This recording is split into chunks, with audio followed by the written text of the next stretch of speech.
Ceci est un livre audio autogénéré par Google. Du même auteur. Charles de Foucault et l'islam mystique et politique.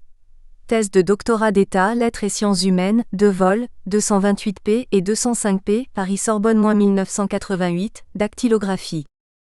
Paysan des montagnes forestières du Dara oriental, Djebel Bissa, doctorat de 3e cycle, Paris EPHES, 1972 à 322p, dactylographie. L'intelligence scientifique et la compétence technique des paysans. Base de la révolution agraire.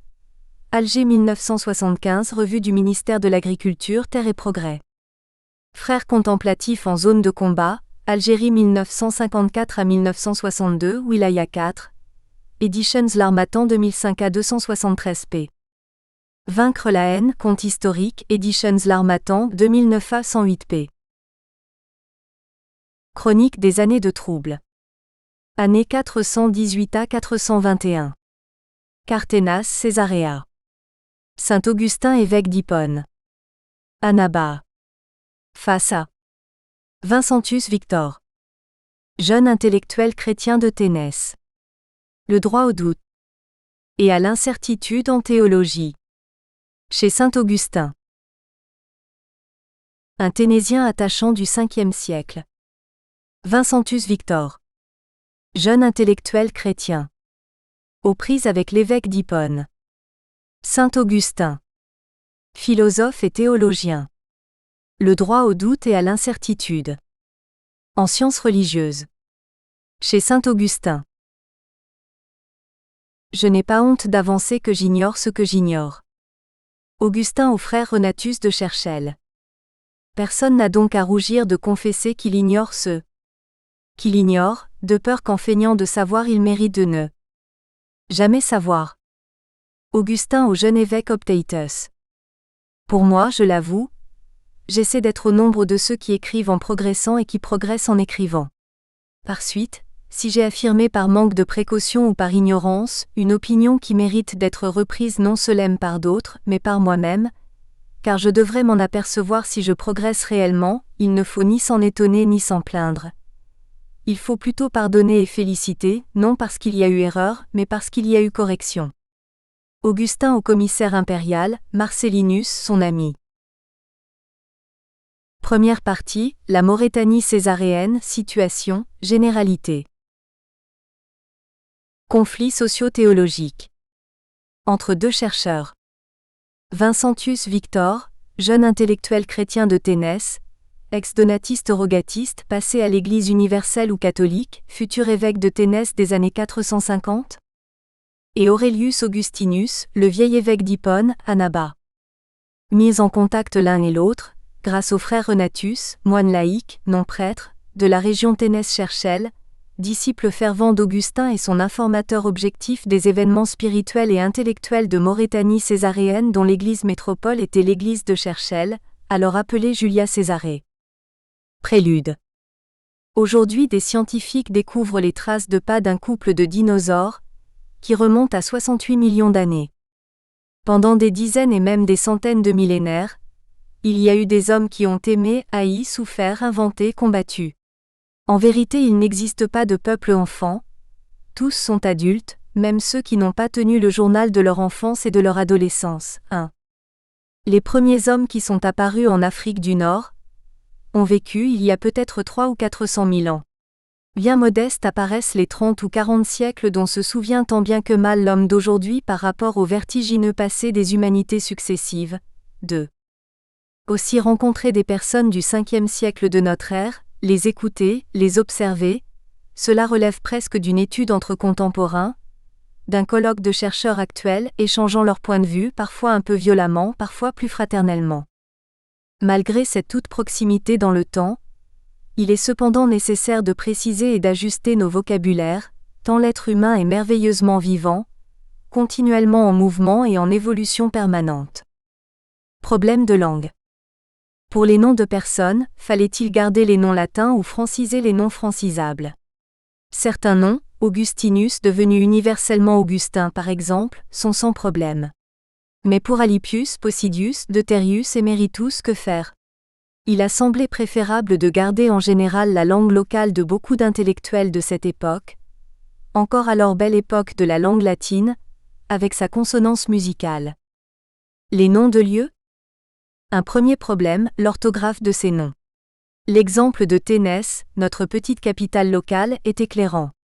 Les textes latins écrivent Cartena, Cartenae, comme le Rosa, Rosae de nos grammaires latines. André Mandouze, plus au courant des langues berbères tamazirt, écrit Cartena ou Cartenas ou Cartenas, respectant le terme carte ou carte qui désigne un lieu, une agglomération.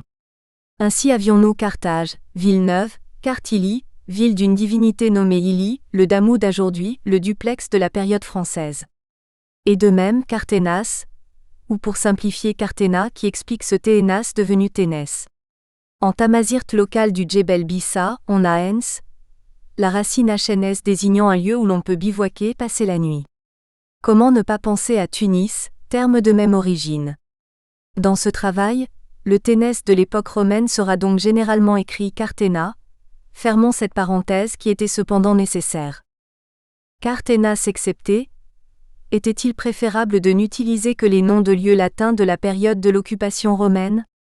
La logique imposerait une réponse affirmative, en parallèle aux noms de personnes dont l'orthographe latine a été volontairement choisie.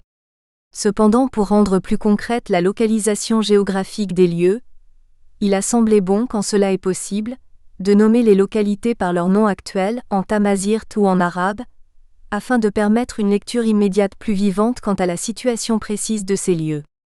Très conscient de ce manque de logique, cet anachronisme de surface semble devoir faciliter pour le lecteur maghrébin d'aujourd'hui cette promenade à travers notre 5e siècle, cette rencontre avec nos proches ancêtres sur des sites quotidiennement fréquentés.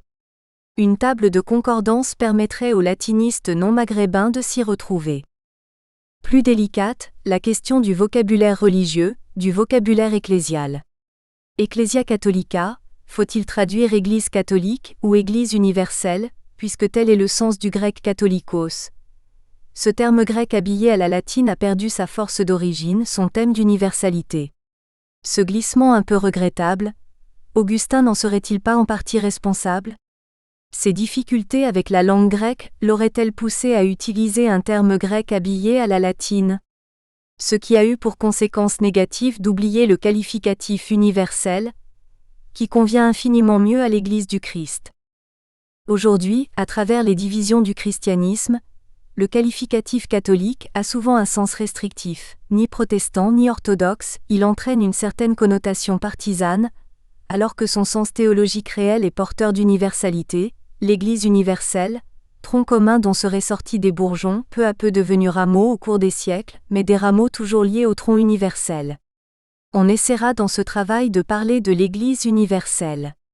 L'Église, sans aucun qualificatif, serait la dénomination idéale, cette Église du Verbe incarné qui ne peut être qu'universelle, ou regrettablement dite catholique. Ici également, se pose encore une question d'orthographe qui nous oblige à quelques remarques. En général, les termes religieux s'écrivent avec une minuscule pour la première lettre, le premier caractère. Christianisme, chrétien, protestant, orthodoxe, catholique, il serait donc normal de suivre cette tradition pour tout terme religieux. Or, à cause de l'importance et du nombre des termes religieux des 4e, 5e, 6e siècles avec schisme, sous-schisme et hérésie, les spécialistes de cette époque écrivent tous ces termes avec une majuscule. Donatisme, donatiste, rogatisme, arianisme. Alors pour simplifier, il en sera de même dans ce travail, pour les termes plus connus tels que protestantisme, catholicisme, orthodoxie. Les sources. Ces années 410 à 421 ne sont pas avares de documents. Grâce à Augustin, nous savons beaucoup de choses. Encore ne faut-il pas aller au-delà du contenu des documents. La toute première source, parfois l'unique, se trouve donc à travers l'œuvre immense d'Augustin, lettres, traités, sermons.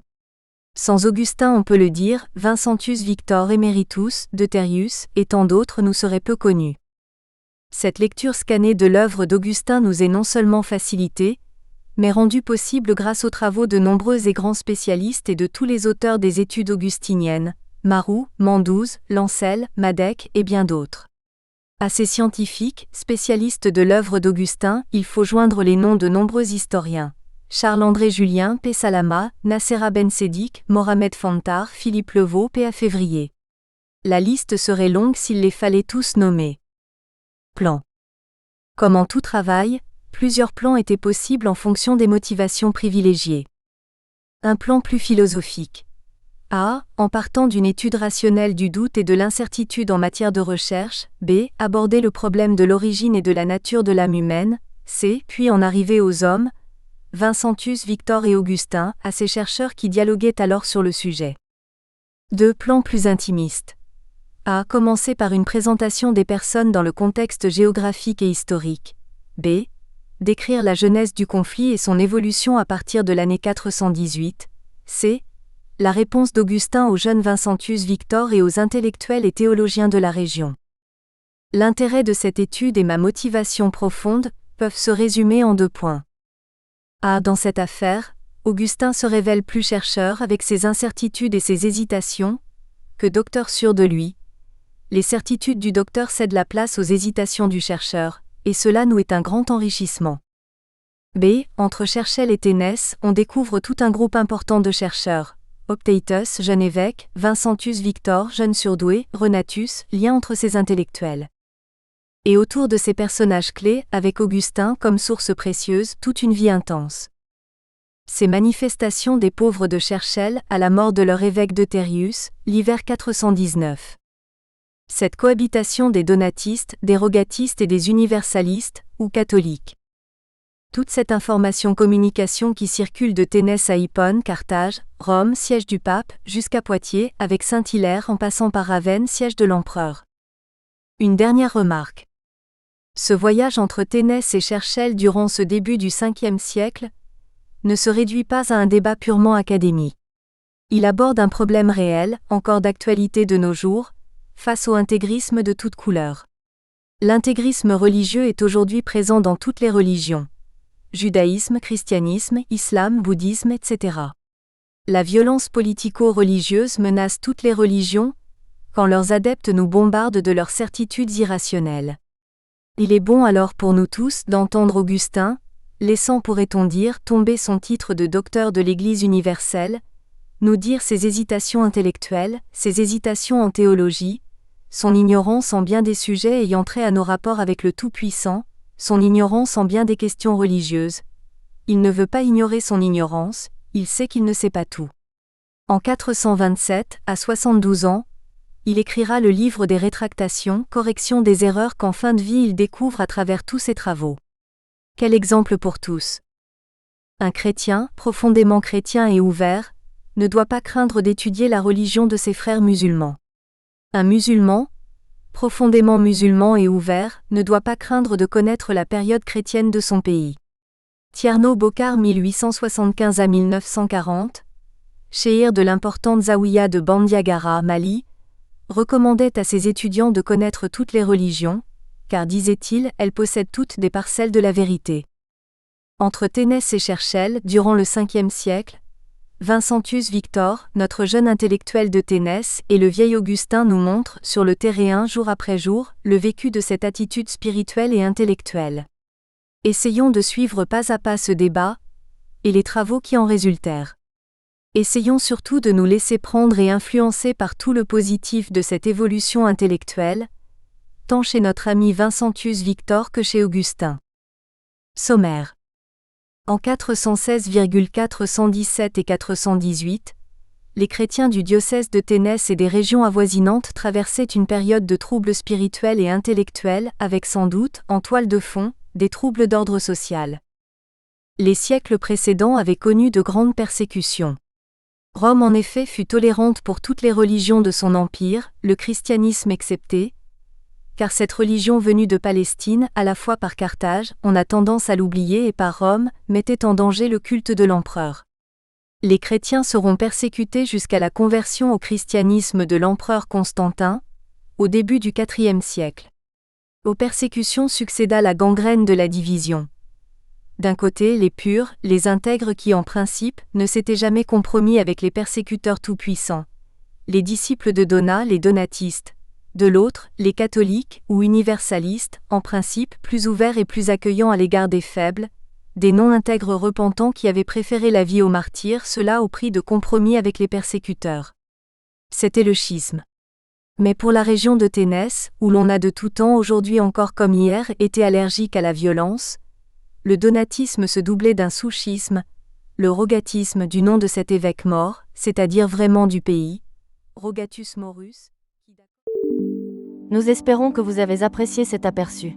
Pour continuer à écouter ce livre audio sur Google Play Livres, utilisez le lien dans la description de la vidéo.